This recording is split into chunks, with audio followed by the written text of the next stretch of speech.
Spójrz na swoje dłonie. Spójrz na pokój, w którym się teraz znajdujesz. Jesteś absolutnie pewny, że to wszystko jest w 100% prawdziwe. A co jeśli twoje własne ciało od lat cię oszukuje, a twój mózg wcale nie jest biologiczną fabryką produkującą myśli, tylko anteną? Anteną wyposażoną w filtr, który cenzuruje potężną, obcą rzeczywistość, tylko po to, żebyś nie oszalał. Co się stanie, gdy w środku nocy ten filtr po prostu przestanie działać?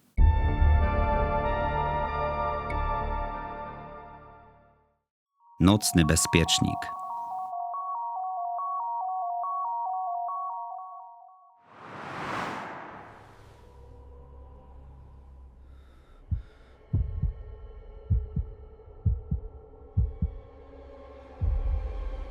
Gasisz światło, kładziesz się do łóżka. Panuje cisza, która przeważnie pomaga ci zasnąć, ale nie tym razem. Zaczynasz intensywnie rozmyślać o swojej egzystencji i o tym, że wszystko może się w każdym momencie skończyć. Twoje myśli zapętlają się i w chwili, kiedy zaczynasz dochodzić do jakiegoś wniosku, zostajesz odcięty. Zalewa cię fala niekontrolowanego lęku, która wyrzuca z twojej głowy wszystkie dotychczasowe rozważania. Jakby w mózgu zadziałał jakiś bezpiecznik. Na myśl przychodzą pytania. Co stałoby się, gdyby taki mechanizm nie zadziałał? Dlaczego rozmyślanie o własnym istnieniu jest dla nas tak obciążające? Zatrzymaj się teraz na chwilę i pomyśl o swojej egzystencji i o tym, że kiedyś cię nie będzie. Sprawdź, jak długo wytrzymasz w skupieniu na tej jednej myśli, zanim chwycisz za telefon albo pomyślisz, co zrobić jutro na obiad. To proste doświadczenie pokazuje, jak działa nasz mechanizm obronny. Zauważ, że z tą jedną myślą naprawdę nie da się nic zrobić. Każdy inny, trudny temat można jakoś uchwycić. Problem w pracy rozkłada się na etapy. Kłótnię da się przemyśleć i odegrać ją sobie ponownie w głowie. Potrafimy myśleć o cudzej śmierci. Mimo że jest to trudne, zastanawiamy się, co wypada powiedzieć i czym możemy w jakiś sposób pomóc. A myśli o własnym końcu nie mają żadnego punktu zaczepienia. Nie ma problemu, który możesz rozwiązać, ani planu, który mógłby coś zmienić. Zostaje tylko niepodważalny fakt, który nasz organizm intencjonalnie blokuje. Ta blokada u jednych jest prawie niezauważalna, u innych to odcięcie jest gwałtowne i czuć je w całym ciele. Nie wiemy, co dokładnie wtedy się dzieje w ludzkim organizmie. Opisy tego samego odcięcia zasilania pojawiają się w paranormalnych relacjach z całego świata, w historiach o czyjejś obecności w pustym pokoju, czy w wizjach ludzi będących na granicy życia i śmierci. Zanim jednak przyjrzę się tym relacjom, spróbuję zakwestionować obraz świata, na który w tej chwili patrzysz. Może się bowiem okazać, że wszystko, co widzisz, jest iluzją wygenerowaną przez twój własny mózg. Symulator.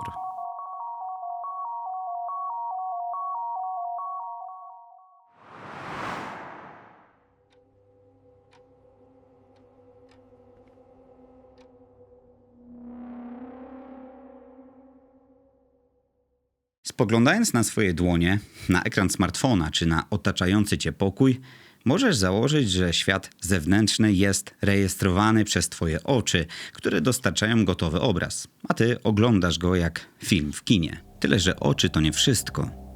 Prawdziwą robotę wykonuje twój mózg, a cały proces przebiega w odwrotnej kolejności.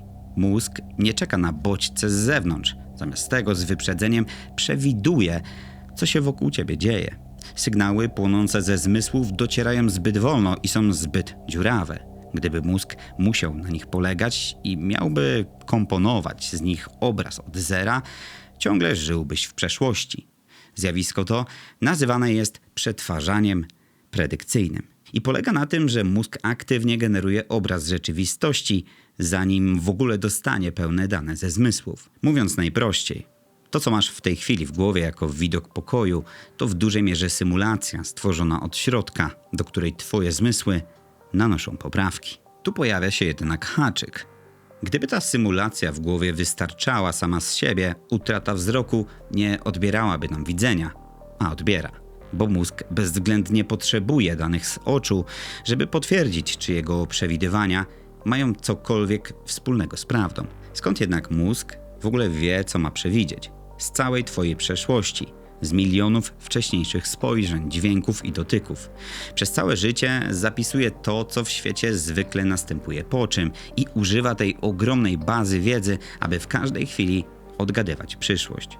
Korzenie tej koncepcji sięgają jeszcze XIX-wiecznego niemieckiego fizyka Hermanna von Helmholtza. Ale to współcześni badacze, tacy jak brytyjski neurobiolog Carl Friston, oparli na niej fundament dzisiejszej nauki o mózgu. Wyobraź sobie, że wchodzisz do własnej kuchni. Zanim w ogóle zdążysz się rozejrzeć, mózg podsunie ci gotowy obraz z pamięci. Widzisz ją natychmiast, bez wysiłku. A co, gdy wejdziesz do zupełnie obcej kuchni, w której nigdy wcześniej nie byłeś? Twój mózg nie ma gotowego obrazu, ale ma doświadczenia. Wie, czego mniej więcej się spodziewać, że będą tam ściany, blat, podłoga. W ułamku sekundy podsuwa ci bardzo ogólny zarys, a reszta jest błyskawicznie korygowana przez twoje oczy. Ale gdyby ktoś przestawił w twojej kuchni jedno krzesło, twoja uwaga natychmiast się na nim skupi. Nie dlatego, że to krzesło jest z jakiegoś powodu ważniejsze, tylko dlatego, że jako jedyne nie pasuje do wspólnego założenia. Prawda jest taka, że na co dzień wcale nie skanujesz świata za każdym razem od zera. Obserwujesz głównie różnice między prognozą mózgu a rzeczywistością. Jeśli nic z tej prognozy się nie wyłamuje, twój mózg oszczędza zasoby i bez wysiłku wyświetla ci oryginalną wersję danego miejsca.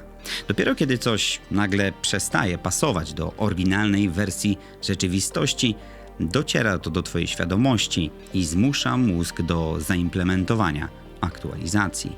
Dlatego dopóki o tym nie pomyślisz, nie słyszysz własnego oddechu i nie czujesz ubrania, które cały czas na sobie nosisz. Może to być trudne do zaakceptowania, bo świat wokół nas wydaje się w 100% prawdziwy, ale to złudzenie. To, że świat wydaje się nam tak namacalny, dowodzi tylko jednego. Nasz mózg jest świetnym symulatorem. Robi to tak dobrze, że nigdy nie przyłapiesz go na kłamstwie.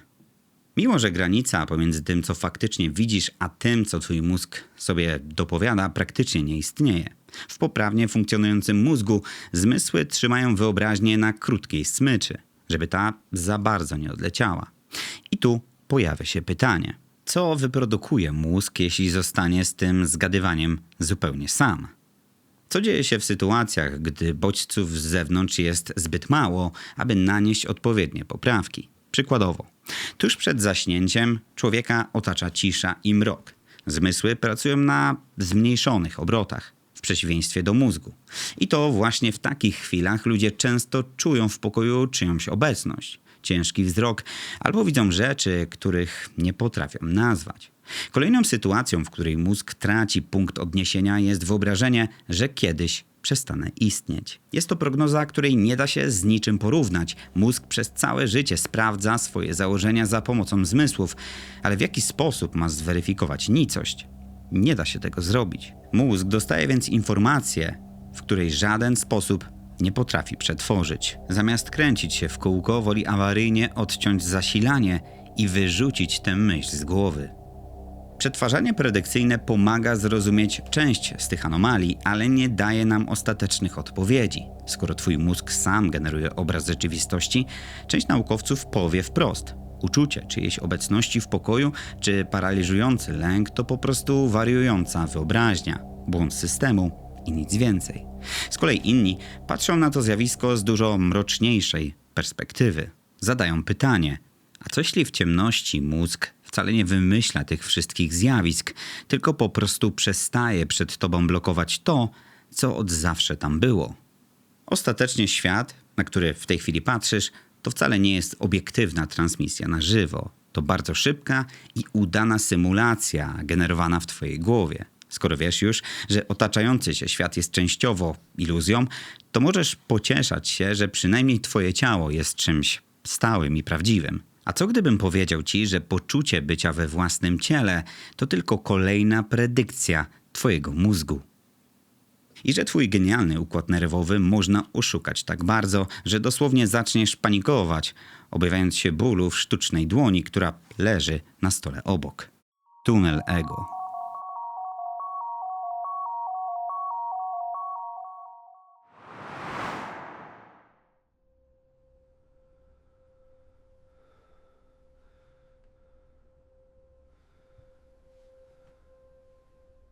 Badana osoba siedzi przy stole. Zostaje poproszona, aby położyć na nim swoją dłoń. Ręka od razu zostaje zasłonięta parawanem. Uczestnik biorący udział w eksperymencie całkowicie traci ją z oczu. Tuż przed nim, w zasięgu jego wzroku, leży sztuczna gumowa dłoń. Osoba prowadząca eksperyment bierze 2 pędzelki. Zaczyna gładzić obie dłonie. Tę schowaną i tę gumową w dokładnie taki sam sposób. Przez chwilę nic się nie dzieje, a potem nagle mózg osoby badanej uznaje, że ta gumowa atrapa to jego własne ciało. Zaczyna czuć dotyk tam, gdzie go fizycznie nie ma. Prawdziwy szok pojawia się jednak chwilę później, gdy osoba prowadząca eksperyment wyciąga grubą igłę i z impetem wbija ją w sztuczną dłoń. Badany odskakuje z krzykiem, nachodzi go autentyczna fala paniki. Mózg reaguje w taki sposób, jakby właśnie przebito jego własne ciało. To nie jest żadna magiczna sztuczka. Tę iluzję opisali w 1998 roku Matthew Botvinnik i Jonathan Cohen na łamach czasopisma Nature. Z tego eksperymentu płynie jeden konkretny wniosek. Twój mózg nieustannie symuluje rzeczywistość. Z tą różnicą, że tym razem nie wymyśla otoczenia. Symuluje to, co nazywasz własnym ciałem. Zgrywają się tu 3 elementy. Obraz pędzelka sunącego po sztucznej atrapie, prawdziwy dotyk na własnej dłoni i idealna synchronizacja między jednym a drugim. Dla układu nerwowego najprostsze wyjaśnienie jest tylko jedno. Skoro widzę i czuję to samo, to ta ręka musi być moja. Kiedy jednak obie dłonie otrzymują różne sygnały, złudzenie słabnie. W tym przypadku synchronizacja jest kluczowa. Pomyśl, jakie to dziwne. Przez całe życie twój mózg w ułamkach sekundy rozstrzyga, co jest mną, a co światem zewnętrznym. Zwykle trafia bezbłędnie, ale nie dlatego, że wie to na pewno. Po prostu dobrze zgaduje. Skoro poczucie posiadania ciała to tylko kolejna elastyczna symulacja, warto zadać sobie znacznie głębsze pytanie o poczucie własnej tożsamości. Twój mózg nie tylko generuje obraz pokoju, który cię otacza, ale jest również odpowiedzialny za tworzenie postaci, która w tym pokoju się znajduje. Ten mechanizm działa jak idealnie czysta szyba. Patrzysz przed siebie, ale nie potrafisz dostrzec samego szkła. Nie widzisz pracy własnego mózgu, który bez przerwy cię tworzy. Dajesz się więc nabrać, że twoje ja jest czymś prawdziwym. Tymczasem to tylko kolejna iluzja. Niemiecki filozof Thomas Metzinger opisał ten mechanizm jako tunel ego. Tunel, w którym każdy z nas jest zamknięty i nigdy z niego nie wyjdzie, bo nie potrafi nawet dostrzec jego granic. Oczywiście pojawia się tu ważne pytanie, czy to wszystko jest w 100% udowodnione? Prawda jest taka, że ludzka świadomość to wciąż największa nierozwiązana zagadka nauki. Nie ma tu jeszcze twardych równań i praw fizyki, ale tunel ego to nie tylko filozoficzne gdybanie. To dziś jedna z wpływowych koncepcji w neurobiologii, poparta twardymi danymi. Wiemy z badań nad uszkodzeniami mózgu i zastosowaniem psychodelików, że to rzekomo nierozerwalne ja, ego, można dosłownie wyłączyć. Spójrz, co dzieje się podczas tak zwanej śmierci ego po dużej dawce psylocybiny. Pod wpływem tej substancji sieci w mózgu odpowiedzialne za symulowanie twojej tożsamości po prostu się rozpadają. Granica między tobą a otoczeniem ulega całkowitemu zatarciu. Człowiek traci wiedzę o tym, kim jest, traci poczucie własnego istnienia. Oprogramowanie przestaje na moment działać. A mimo to organizm będący w tym stanie wciąż oddycha, rejestruje świat i żyje. Pociąg jedzie dalej, ale bez maszynisty. To dla wielu badaczy mocny argument za tym, że twoje ego nie jest żadną niezależną, nieśmiertelną duszą. Jest biologicznym procesem, który ulega zawieszeniu. Ta wiedza otwiera drzwi do niezwykle ciekawych rozważań. Być może historie, które przez lata wrzucano do szuflady z napisem bzdury, mają jednak jakieś drugie dno. Od stuleci ludzie snują opowieści o zjawiskach paranormalnych, o tym, że czuli na karku oddech kogoś, kogo nie było widać. Albo o tym, że podczas tak zwanego OB nagle zyskali absolutną pewność, że ich ja opuściło ciało. Warto się nad tym chwilę zastanowić, bo skoro uczucie posiadania własnej dłoni da się oszukać w kilka minut za pomocą zwykłego parawanu i pędzelka, to jak krucha jest pewność, że w ogóle znajdujesz się we własnym ciele. Dla neuronaukowców odpowiedź to biologia, ale pytania pozostają otwarte. Bo skoro możemy oszukać własne ciało w tak banalny sposób, to czym są te wszystkie anomalie z pogranicza? Czy to zwykłe halucynacje i awarie mózgu? Czy może ludzki system naprawdę potrafi na ułamek sekundy wyjrzeć za zasłonę rzeczywistości? Bo jeśli twój umysł ma nad tobą aż taką władzę i potrafi dowolnie korygować obraz świata i przesuwać granice twojego ciała, to musimy zadać sobie jedno ważne pytanie. Po co układ nerwowy wkłada tyle energii w budowanie tej idealnej, szczelnej iluzji? Odpowiedź jest związana z przetrwaniem. Twój mózg tworzy i pilnuje tej iluzji, żeby ochronić cię przed prawdą, która w przeciwnym razie mogłaby cię sparaliżować. Mózg zbudował ten mur po to, aby zablokować ci dostęp do jednego, nieuchronnego faktu, że zarówno ja, jak i ty pewnego dnia po prostu znikniemy. Zew pustki.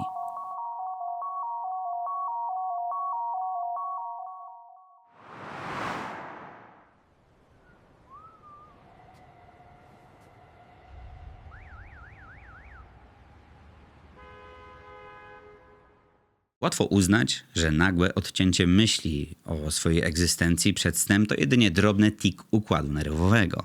Istnieje jednak biologiczny krewny tego zjawiska. Przykładowo, gdy stoisz na krawędzi mostu, może przejść przez ciebie irracjonalny impuls, żeby skoczyć. Francuzi mówią na to l'appel du vide, zew pustki. To dziwne, mroczne uczucie, które przyciąga cię i kusi, abyś zrobił coś głupiego. Badacze z zespołu Jennifer Hames sugerowali, że nie ma to nic wspólnego z ukrytym pragnieniem zrobienia sobie krzywdy. Jest wręcz odwrotnie. To brutalny instynkt przetrwania. Twój mózg widzi przepaść i tak bardzo chce żyć, że z całą mocą odpala alarm ratunkowy. Robi to jednak tak szybko, że twoja świadomość za nim nie nadąża i rejestruje nagły, potężny wyrzut adrenaliny, który jest całkowicie źle interpretowany. Zamiast odczytać ten sygnał jako cofnij się, wywołuje chwilową chęć oddania skoku. Co ciekawe, istnieje teoria, która idzie znacznie dalej, twierdząc, że ten sam paniczny odruch rozciągnięty na całe życie zbudował religię, narody i całe cywilizacje. Że większość naszych ludzkich działań to potężna ucieczka przed myśleniem o własnym końcu. Ta koncepcja została sformułowana przez amerykańskiego antropologa Ernesta Beckera w słynnej książce The Denial of Death z 1973 roku, za którą Becker otrzymał nagrodę Pulitzera. Niestety nie zdążył się o tym dowiedzieć, ponieważ umarł na raka 2 miesiące wcześniej. Jego prace zainspirowały późniejszą psychologiczną teorię opanowywania trwogi. Fundament tej teorii opiera się na jednym paradoksie. Z jednej strony jesteś biologicznie zaprogramowany tak, żeby przetrwać za wszelką cenę.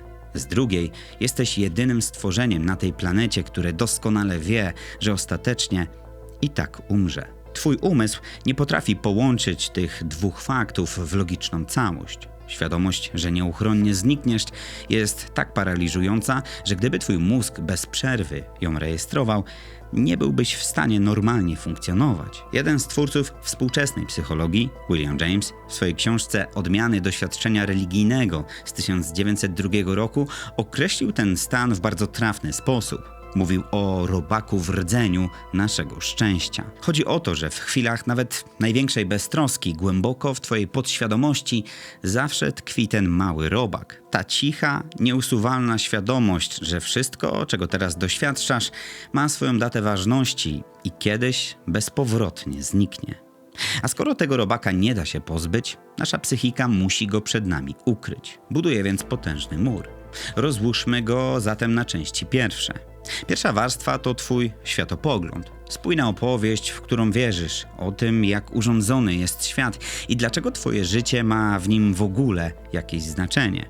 Druga to przynależność. Iluzja, że jesteś częścią czegoś większego. narodu, kultury albo grupy, która istniała na długo przed tobą i będzie trwać nawet jak znikniesz. Trzecia to twoja samoocena.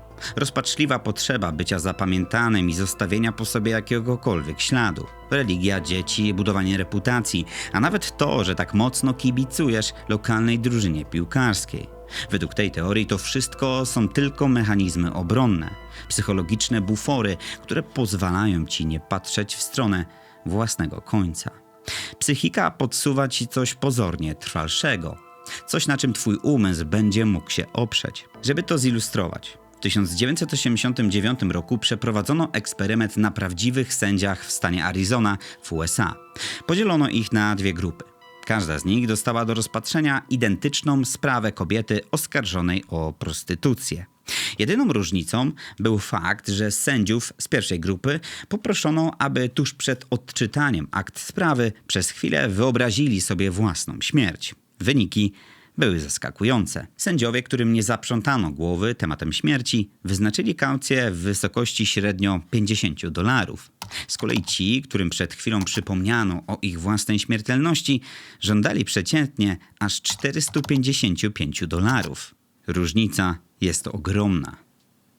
Sama myśl o końcu życia drastycznie wpłynęła na decyzje sędziów. Czysty lęk wyzwolił w nich paniczną potrzebę obrony swoich moralnych wartości i surowego ukarania kogoś, kto je łamie. To rzuca zupełnie nowe światło na nocną falę lęku, o której wcześniej wspominałem. Może ten nocny bezpiecznik wcale nie pilnuje spójności obrazu świata. Pilnuje czegoś znacznie bardziej osobistego.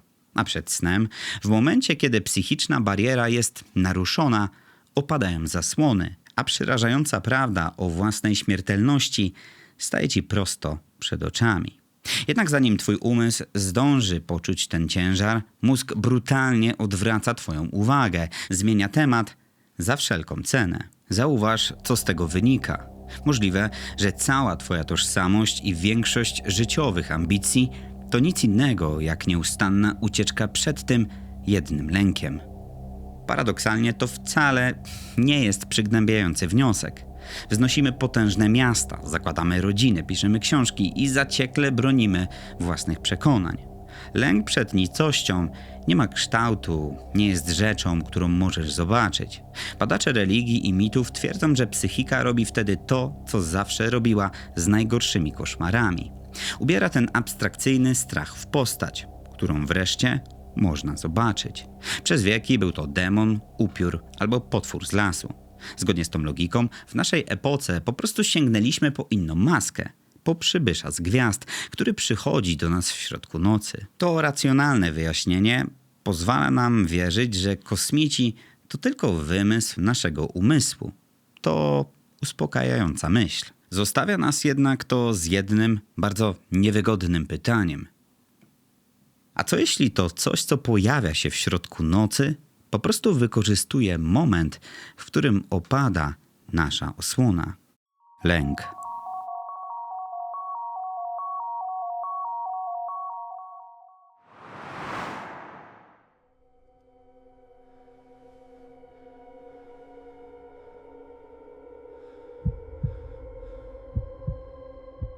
Nieważne, czy wierzysz w zjawiska nadprzyrodzone, czy nie. I tak doskonale znasz tę twarz. Szara, bez wyrazu, z wielkimi czarnymi oczami. Ten kanoniczny wizerunek obcego narodził się w 1961 roku, kiedy małżeństwo Betty i Barney Hill opisało wstrząsającą historię swojego uprowadzenia na ciemnej wiejskiej drodze w stanie New Hampshire. Sprawa Betty i Barney Hillów była absolutnym przełomem. Wcześniej w popkulturze wygląd obcych był zupełnie inny. Zielone ludziki, gigantyczne insekty albo potwory z mackami. Z relacji małżeństwa Hillów powstał niepokojący wizerunek klasycznego szaraka. Tyle, że ta twarz jest znacznie starsza niż myślisz i wcale nie musi pochodzić z gwiazd. Tak uważa profesor religioznawstwa i badacz UFO David Halperin, który zauważył coś niezwykłego. Identyczne, ogromne oczodoły patrzą na nas z pradawnych artefaktów odnajdywanych w różnych zakątkach świata. Znajdziesz je na glinianych figurkach kultury Winka z Bałkanów sprzed 7000 lat. Zobaczysz je również na aborygeńskich malowidłach naskalnych Van Dina w Australii. Blade twarze pozbawione ust z gigantycznymi czarnymi oczami. Według Halperina to prastary, powtarzający się archetyp. Kształt, po który ludzki umysł automatycznie sięga za każdym razem, gdy musi nadać fizyczną formę czemuś, co przeraża go do szpiku kości. Zastanówmy się przez chwilę, dlaczego akurat czarne oczy wzbudzają w nas tak irracjonalny lęk. Kiedy patrzysz w oczy drugiego człowieka, albo nawet zwierzęcia, podświadomie czujesz, że po drugiej stronie ktoś jest. Spojrzenie do ciebie wraca, powstaje więź. W przeciwieństwie do wielkich czarnych oczu, w których nie widzisz nic. Patrzą na ciebie, ale w ich głębi nie dostrzegasz osoby. Nie ma empatii, nie ma kontaktu.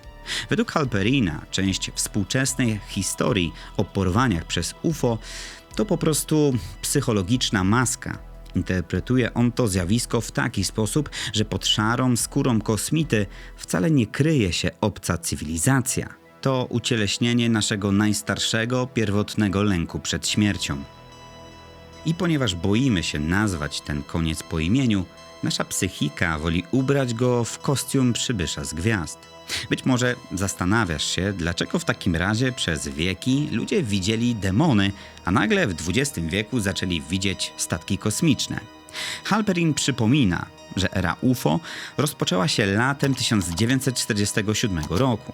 To wtedy pilot Kenneth Arnold zobaczył nad górami słynne latające talerze, a chwilę później wybuchła sprawa w Roswell. Dla psychologów ten początek ery UFO w 1947 to wcale nie jest zbieg okoliczności. Zaledwie 2 lata wcześniej zrzucono bomby na Hiroshimę i Nagasaki.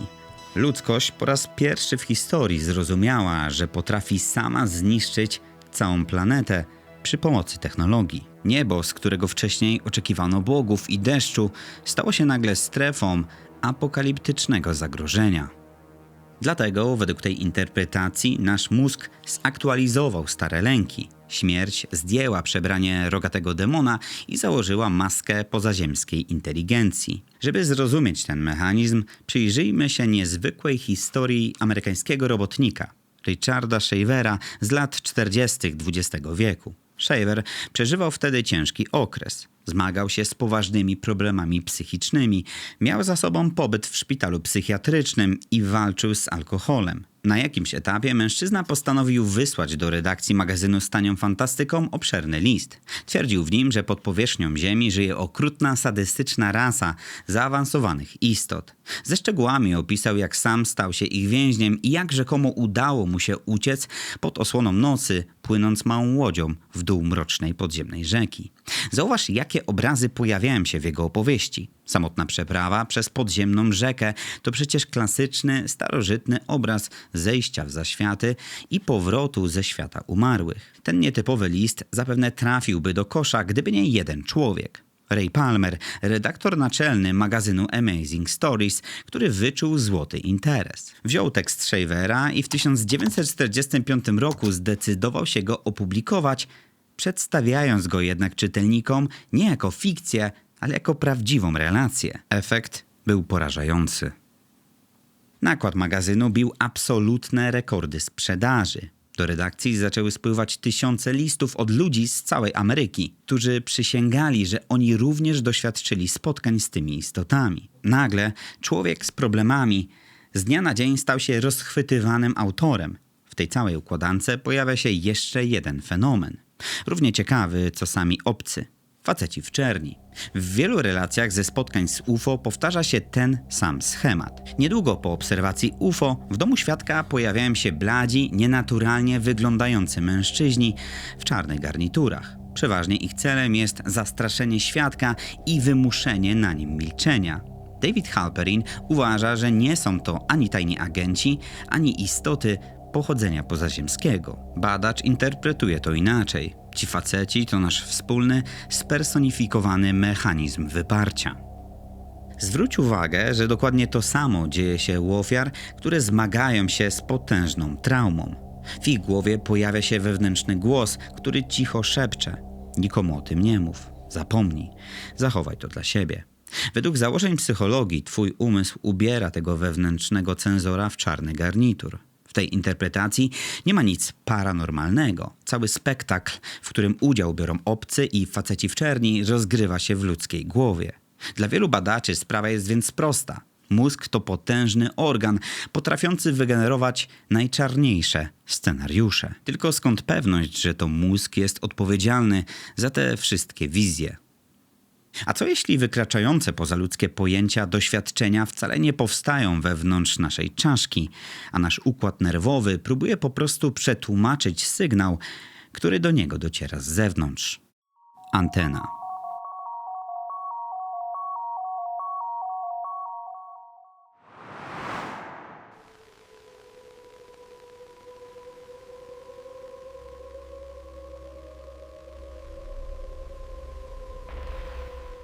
Pomyśl o człowieku z innej epoki, który po raz pierwszy w życiu widzi włączony telewizor.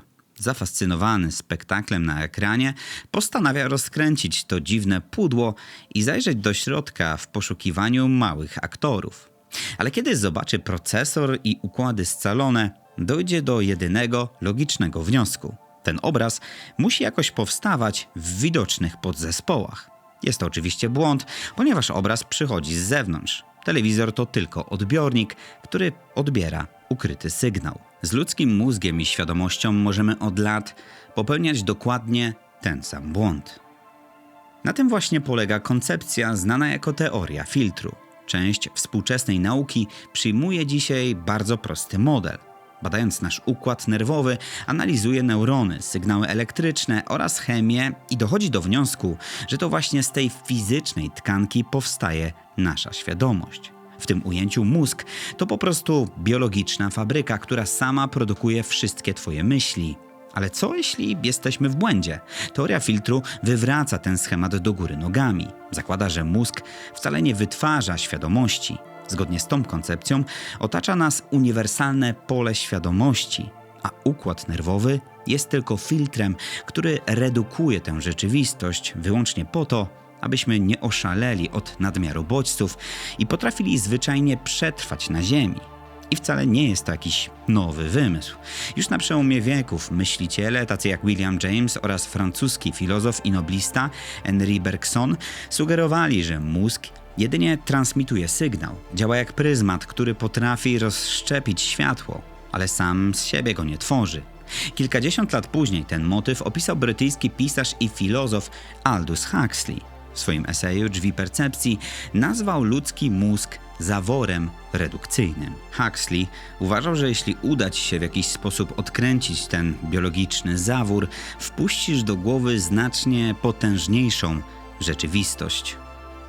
Współcześnie teorię filtru wspiera m.in. filozof Bernardo Kastrup, który wskazuje na pewien błąd w badaniach. Kastrup uważa, że to błąd poznawczy, przypisywać obrazom z rezonansu magnetycznego dowód na produkcję świadomości. Twierdzi, że obraz z rezonansu to po prostu obraz tego, jak twoja świadomość wygląda z zewnątrz. Spekuluje, że mózg nie jest fabryką, która napędza twoje myśli. Jest tylko fizycznym odbiciem twojego umysłu. To tak jakbyś patrzył w lesie na wichurę. Widzisz targane wiatrem liście i nagle stwierdzasz, że to one same wytworzyły ten wiatr. A przecież liście tylko reagują na zewnętrzne bodźce. Zwolennicy tej teorii zadają pytanie. Skoro ludzki mózg to tylko biologiczny odbiornik, to co stanie się, gdy ktoś go naruszy, uszkodzi albo całkowicie przestroi? Istnieją przecież relacje, w których ludzie autentycznie doświadczają obcej obecności. Słyszą głosy i widzą nieznane istoty. Dr Rick Strassman, badacz psychodelików i autor książki DMT – Molekuła duszy, poszedł w swoich spekulacjach najdalej. Strassman sugerował, że zażycie potężnej substancji psychoaktywnej działa na układ nerwowy jak dosłowna zmiana kanału w telewizorze. Zgodnie z taką interpretacją psychodeliki zdejmują nasz biologiczny filtr, pozwalając mózgowi widzieć równoległe wymiary, które ciągle nas otaczają, ale przeważnie pozostają dla nas niewidoczne. Klasyczna psychiatria uważa, że takie stany to zwykłe halucynacje i awarie mózgu. Jeśli przyjmiemy, że dziwne wizje w trakcie psychodelicznych tripów to tylko wynik chemicznej awarii naszego mózgu, to co w takim razie dzieje się z naszą świadomością, kiedy serce przestaje bić? W 2001 roku kardiolog Pim van Lommel opisał w czasopiśmie The Lancet przypadki pacjentów po zatrzymaniu krążenia. Część z nich zdawała szczegółowe relacje z czasu, gdy byli reanimowani. Najsłynniejszy przypadek dotyczył 44-letniego mężczyzny, który zapadł w głęboką śpiączkę po zawale serca. Żeby go reanimować, pielęgniarka wyjęła mu z ust sztuczną szczękę i schowała ją do szuflady. Gdy mężczyzna obudził się ponad tydzień później, od razu rozpoznał pielęgniarkę i opisał moment, w którym kobieta wyjmowała mu szczękę i wskazał nawet szufladę, w której się ona znajduje. Tłumaczył, że podczas reanimacji unosił się pod sufitem sali operacyjnej i widział wszystko z góry. To nie był odosobniony przypadek. Jakiś czas później zespół doktora Sama Parni zaczął analizować te relacje w badaniu AWARE. Wyniki takich badań zmuszają, aby zadać ważne pytanie. Jeśli potraktować te relacje poważnie, a świadomość potrafi w jakiś sposób rejestrować doświadczenia, gdy twój mózg znajduje się w stanie śmierci klinicznej, to model biologicznej fabryki zaczyna się komplikować. Nic więc dziwnego, że temat ten zaczęły badać poważne ośrodki badawcze. Wydział Badań nad Percepcją w Virginii wydał obszerny tom zatytułowany Irreducible Mind, w którym autorzy bronią teorii filtru. A jeśli ta wizja świata ma w sobie ziarno prawdy, Nocny Bezpiecznik z początku filmu nabiera zupełnie nowego znaczenia. Przestaje być tylko drobną usterką w twojej głowie. Według teorii filtru to moment, w którym twoje myśli zbliżają się do granicy ludzkiej percepcji. Mózg panikuje i awaryjnie odcina zasilanie, zanim zdążysz wpuścić do głowy sygnał, który nigdy nie powinien był do ciebie dotrzeć. Tyle, że na tym etapie to wciąż hipoteza. Czas wreszcie zestawić ze sobą te dwa modele, aby sprawdzić, jak poradzą sobie w zderzeniu z najbardziej kontrowersyjnymi fenomenami, o jakich dzisiaj wiemy. Trickster.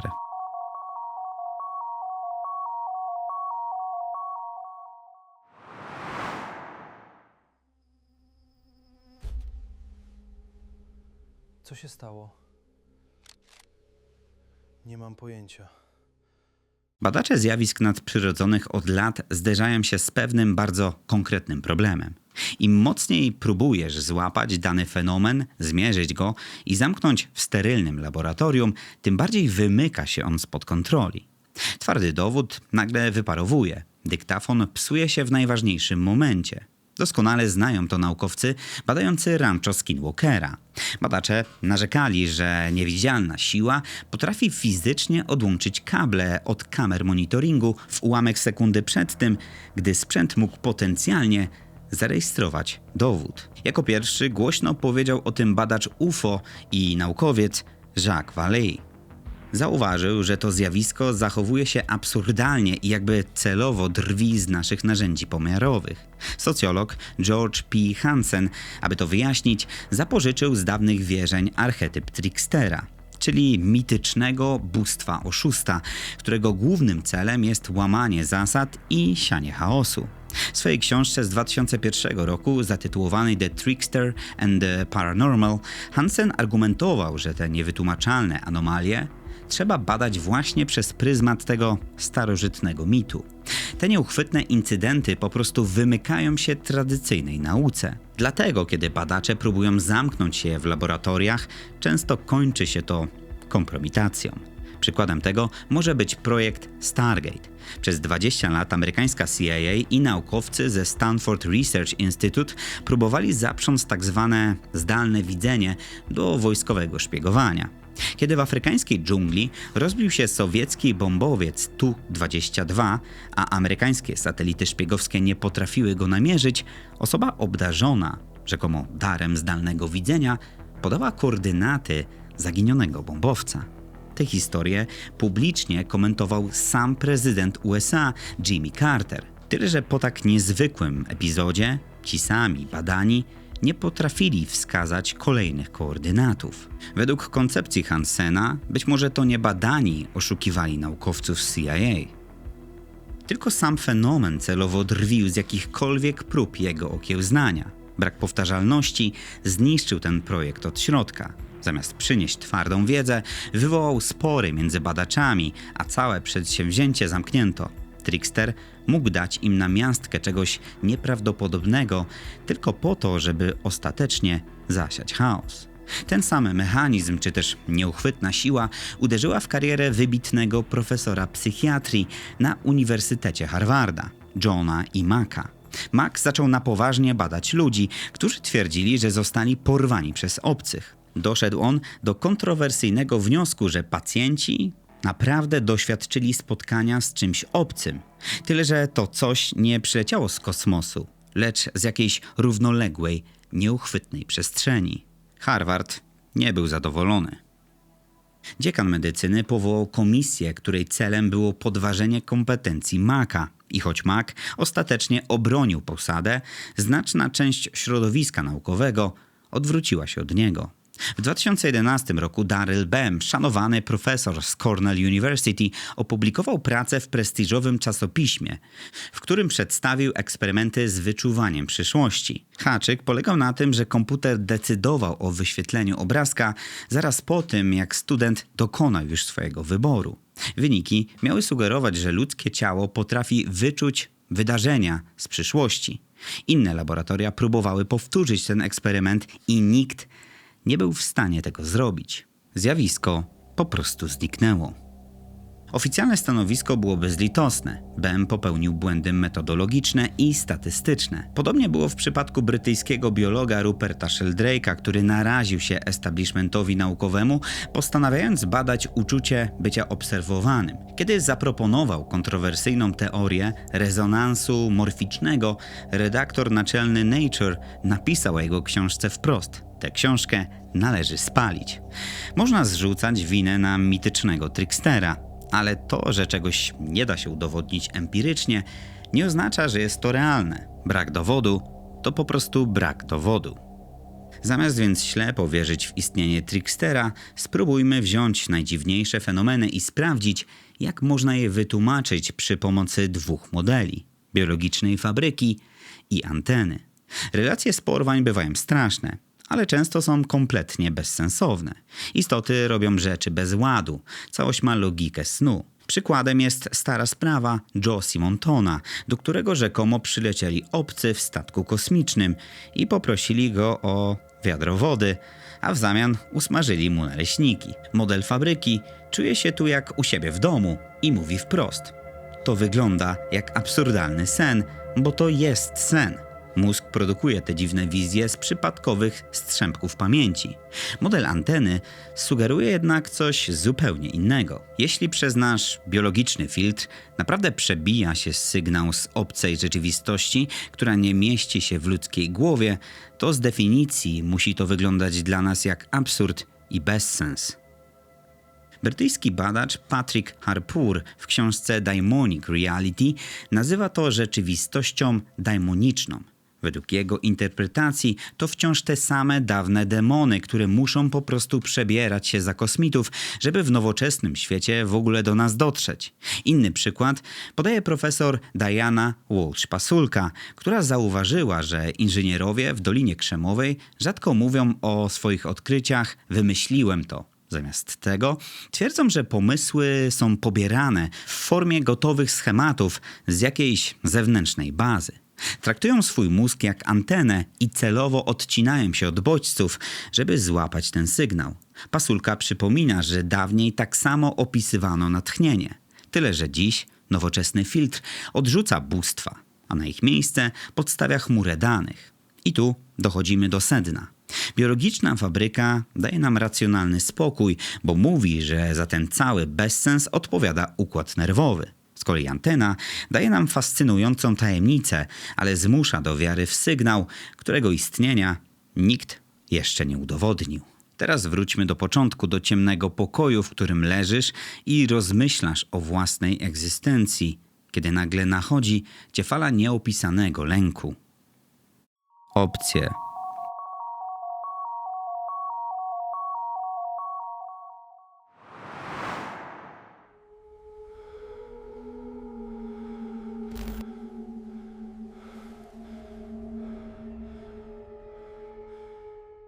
Czym jest ten nocny bezpiecznik z początku filmu? Co się z tobą dzieje, kiedy leżysz w ciemnym pokoju i uderza w ciebie fala paraliżującego lęku? Mamy 5 odpowiedzi. Każda z nich wyjaśnia ten stan inaczej. Która z nich najbardziej cię przekonuje? Opcja pierwsza to biologiczna fabryka. Zgodnie z tym modelem naukowym, twój mózg aktywnie buduje to, co widzisz. Cały twój obraz świata to symulacja. Czym jest w niej nocny bezpiecznik? To rodzaj wewnętrznego błędu. Mózg wpada w panikę, bo kazałeś mu zasymulować niemożliwe. Twój własny koniec. Więc układ nerwowy wywala systemowy error, żebyś po prostu nie zwariował. Opcja druga to tarcza obronna. Jak sugeruje teoria opanowywania trwogi Beckera, niemal wszystko, co w życiu robisz, twoje poglądy, religia, to tylko psychologiczna zbroja, iluzja, która ma cię chronić przed strachem, przed śmiercią. W tej opcji nocny bezpiecznik to moment, w którym twoja zbroja niespodziewanie pęka. A naga prawda o końcu jest na wyciągnięcie ręki. Opcja trzecia to symboliczna maska. Badacz David Halperin zauważa, że umysł nie radzi sobie z abstrakcyjną wizją nicości. Musi jej nadać jakąś fizyczną twarz. Kiedy twój lęk przekracza czerwoną linię, mózg podsuwa ci konkretny obraz. To dlatego pod szarą skórą kosmity czy nocnego demona ukrywa się po prostu stara, dobrze znana śmierć.